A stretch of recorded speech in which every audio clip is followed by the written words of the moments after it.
سب کا نام ہے جی. اچھا آپ کا ان کا سوال رہ گیا, سوری. ایک منٹ جی. دوسرا میرا یہ ہے کہ اگر اس لاجک کو تسلیم کر لیا جائے کہ جی پی ٹی آئی اپنی ہی جیتی ہوئی سیٹوں پر جیتی ہے ضمنی انتخابات میں, اگر اس دلیل کو مان لیا جائے تو وہ 2018 میں 100 سے زائد سیٹوں پر جیتی تھی, تو آئندہ الیکشن میں اگر اپنی ہی سیٹوں پر وہ دوبارہ جیت جاتی ہے تو اکثریت میں تو پھر پی ٹی آئی آ جاتی ہے, تو اس دلیل کو ہم اسی طرح مان لیں. بات یہ ہے کہ 2018 میں ان کو جتایا گیا تھا, وہ جیتے نہیں تھے, اور بہت ساری سیٹس ایسی ہیں جہاں پر جوڑ توڑ ہوئی پوری آپ کے سامنے, پوری دنیا کے سامنے. مسلم لیگ نون کے آپ کو یاد ہے وہ جو کہہ رہے تھے محکمہ زراعت اور تھپڑ کا نشان بھی دکھا رہے تھے, کینڈیڈیٹ تھے, ان کو کہا گیا کہ ٹکٹ واپس کر دو, انہوں نے کہا کہ نہیں. ان کو کہا انڈیپینڈنٹ کھڑے ہو جاؤ, انہوں نے کہا نہیں. ان کو ان کے انکار پہ ان کو مارا گیا, اور وہ بیچارے ڈر گئے, تو انہوں نے نام لینے کی بجائے, جنرل فیض کا نام لینے کی بجائے انہوں نے کہا محکمہ زراعت سے لوگ آئے تھے, انہوں نے مجھے یہ کہا. تو تب سے ان کا نام جنرل فیض کا دوسرا نام محکمہ زراعت بھی پڑ گیا تھا. اور پھر آپ یہ دیکھیں کہ اس وقت جو جماعت کو لیڈ کر رہے تھے نواز شریف صاحب, ان کو الیکشن سے چند دن پہلے جیل میں پھینک دیا گیا. ان کی پوری جماعت کے, اور جو یہ جو چیف جسٹس صاحب ہیں ثاقب نثار صاحب, جن کو آج بہت تکلیف ہوتی ہے, انہوں نے پی ٹی آئی کے لوگوں کی, شیخ رشید صاحب کی کیمپین چلائی, حنیف عباسی صاحب کو آخری دن اٹھا کر میدان سے باہر کیا. سب وننگ کینڈیڈیٹس تھے, جس کو جیل ہوئی, جو نااہل ہوا, جس سے پارٹی ٹکٹ لی گئی, وہ سب پی ایم ایل این کے وننگ کینڈیڈیٹس تھے. ایک وننگ کینڈیڈیٹ کو اٹھا کے سارٹ آؤٹ کیا گیا.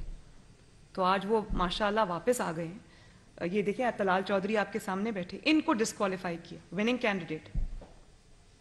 تو آج انشاءاللہ جب لیول پلینگ فیلڈ ہوگی تو آپ دیکھیں گے مسلم لیگ نون جیتے گی انشاءاللہ. ہمارے آئین اور قانون میں یہ بات واضح ہے کہ کوئی بھی عسکریت پسند جماعت یا دہشت گرد جماعت الیکشنز میں حصہ نہیں لے سکتی, پارلیمانی جمہوریت کا حصہ نہیں بن سکتی. بطور چیف آرگنائزر مسلم لیگ نون یا سینئر وائس پریزیڈنٹ, کیا آپ پاکستان تحریک انصاف کو عسکری یا کالعدم تنظیم قرار دلوانے کے لیے الیکشن کمیشن یا متعلقہ فورم پہ رجوع کریں گی, یا صرف یہ ایک سیاسی بیانیہ ہوگا آپ کا؟ نہیں, میرا سیاسی بیانیہ نہیں ہے. دوسرا سوال بعد میں, میرا بالکل سیاسی بیانیہ نہیں ہے. قوم کے سامنے حقائق ہیں, اور میں سمجھتی ہوں کہ کسی کو صرف اس لیے اسکیپ نہیں دینا چاہیے کہ کسی نے سیاسی ہونے کا لبادہ اڑا ہوا ہے.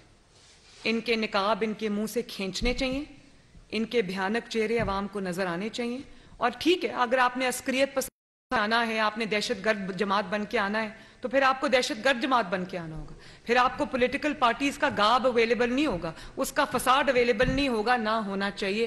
میری صرف اتنی سی بات ہے. اچھا میڈم, اور پھر جو ٹریٹمنٹ آپ دیتے ہیں سیاسی جماعتوں کو, وہ پھر آپ کو دہشت گردوں کو وہ نہیں دینا چاہیے, پھر آپ کو تفریق کرنا پڑے گی. اچھا میڈم بتائیے گا, عورت ہو کے آپ جو ہے وہ آپ عدالتوں میں بھی جاتی رہی, آپ جیل بھی گئیں, اور عمران خان جو ہے وہ مرد ہو کے وہ صرف ابھی تک جو ہے وہ صرف عدالت میں نہیں جا رہے, گرفتاری یا جیل میں جانے کی تو بہت دور کی بات ہے. آپ اس کمپیریزن کو کس طرح دیکھ رہے ہیں؟ میں اس کمپیریزن کو جو شیر اور گیدڑ کے, ایک طرف آپ شیر رکھ لیں, ایک طرف آپ گیدڑ رکھ لیں, تو آپ دیکھ لیں. آپ نے میری بات کی, جو گرفتاری سے ڈر جائے, جو اپنے نہتے کارکنوں کو مروانے کے لیے آگے چھوڑ دے, خود باتھ روم میں چھپ جائے یا چارپائی کے نیچے چھپ جائے, اس کو کیا کہتے ہیں؟ اس کو پولیٹیکل لیڈر نہیں کہتے. پولیٹیکل لیڈر تو ہنستے ہنستے پھانسی کے پھندے پہ جھول جاتے ہیں, ہنستے ہنستے شہادت قبول کر لیتے ہیں, ہنستے ہنستے ڈسکوالیفائی ہو جاتے ہیں, ہنستے ہنستے زندانوں میں وقت گزار کے آ جاتے ہیں. یہ ہوتے ہیں پولیٹیکل لیڈرز, جو یہ نہیں کر سکتے, جن کی گرفتاری کے نام سے جان جاتی ہے, ان کی نیندیں اڑ جاتی ہیں, تو اس کو لیڈر نہیں گیدڑ کہتے ہیں.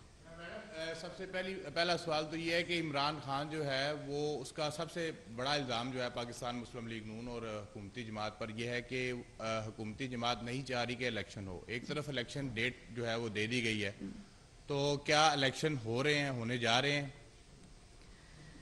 دیکھیں, میں نے آپ کو یہ پہلے بھی بہت بار اپنی تقاریر میں یہ بتا دیا ہے کہ میں مسلم لیگ نون اگر الیکشن نہیں چاہتی تو مسلم لیگ نون کس چیز کی درخواستیں مانگ رہی ہے, مسلم لیگ نون اپنے ڈویژنز کے دورے کیوں کمپلیٹ کر چکی ہے, مسلم لیگ نون اپنے کیسٹ کیوں کمپائل کر رہی ہے. آج پارلیمنٹری بورڈز بھی اناؤنس ہو گئے, تو مسلم لیگ نون اگر الیکشن سے دوڑ رہی ہو تو مسلم لیگ نون ایک واحد جماعت ہے جس نے میدان میں اتر کر اپنی تیاری شروع کر دی ہے. مسلم لیگ نون چارپائی کے نیچے نہیں چھپی ہوئی. مسلم لیگ نون اپنے گھر سے ریاست پہ حملے نہیں کرا رہی. مسلم لیگ میدان میں الیکشن کی تیاری کر رہی ہے. اور یہ بھی میں بتا دوں انشاءاللہ تعالی نہ صرف ہم یہ الیکشن لڑیں گے بلکہ جیتیں گے. دوبارہ دب سے کہہ رہی ہوں. بس آخری جی پاناما کیس کی بات کی. سیسلین مافیا گاڈ فادر کہا گیا, نہیں کہنا چاہیے. عدالت کے فیصلے بولتے ہیں. جب ججز اعلیٰ عدلیہ میں سلیکشن من پسند لگائے جائیں گے تو ایسا ہی ہوگا. اب آپ کی حکومت ہے, کیا آپ اعلیٰ عدلیہ کے ججز کی میرٹ پر تعیناتی کے لیے کوئی قانون سازی یا جوڈیشل ریفارم لانے کی بات کریں گی؟ نمبر 1. نمبر 2, 1 منٹ پہلے اس کا جواب سنیں. بالکل کروں گی.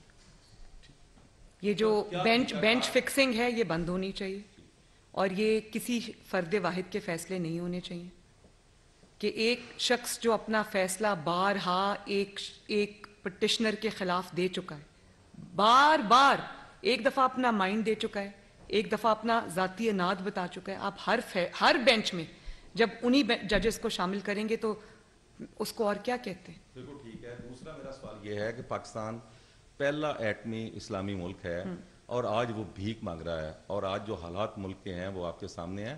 آپ 75 سالوں میں آج یہ ملک میں جو اس حالت پہ پہنچا ہوا ہے, آپ اس کا ذمہ دار کس کو ٹھہراتے ہیں؟